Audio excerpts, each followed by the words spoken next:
গল্প প্রিয় মানুষকে ভোলা বড় দায়। রাহাতের জীবনটা বদলে গিয়েছিল তখন, যখন তার জীবনে নীলা এসেছিল। দুজনের আলাপটা খুব সাধারণভাবে শুরু হয়েছিল, বিশ্ববিদ্যালয়ের লাইব্রেরিতে বই নিতে গিয়ে। কিন্তু সেই সাধারণ আলাপই একদিন গভীর ভালোবাসায় রূপ নিল। নীলা ছিল হাসি খুশি মনের মেয়ে।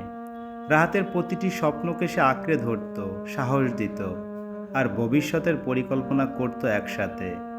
রাহাত প্রায়ই বলতো, তুমি যদি থাকো তবে আমি অসম্ভবকেও সম্ভব করতে পারবো।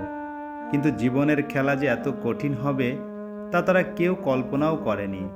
একদিন হঠাৎ নীলার পরিবার তার বিয়ের কথা পাকাপাকি করে ফেলল অন্য জায়গায়। সমাজ, পারিবারিক বাধা আর দায়িত্বের দেয়াল ভেদ করতে পারেনি নীলা।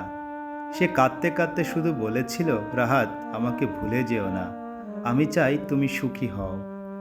তারপর থেকেই রাহাতের দিনগুলো বদলে গেল। চারপাশের সবাই বলতো, ভুলে যাও, নতুন করে শুরু করো।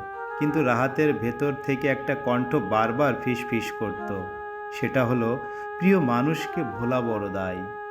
রাহাত চাকরি পেল, সংসারও গড়ল, কিন্তু মনের কোণে নীলার জন্য একটা আলাদা জায়গা রয়ে গেল। অনেক সময় রাতে জানালার পাশে বসে সে ভাবত, আমি কি সত্যিই নীলাকে ভুলে গেছি, নাকি ভোলার ভান করছি। জীবন চলতে থাকে, মানুষ এগিয়ে যায়, কিন্তু কিছু মানুষ চিরকাল বুকের ভেতর রয়ে যায় স্মৃতির মতো। রাহাতের মতোই সে জানে, প্রিয় মানুষকে ভোলা শুধু কঠিন নয়, বড় দায়ও বটে।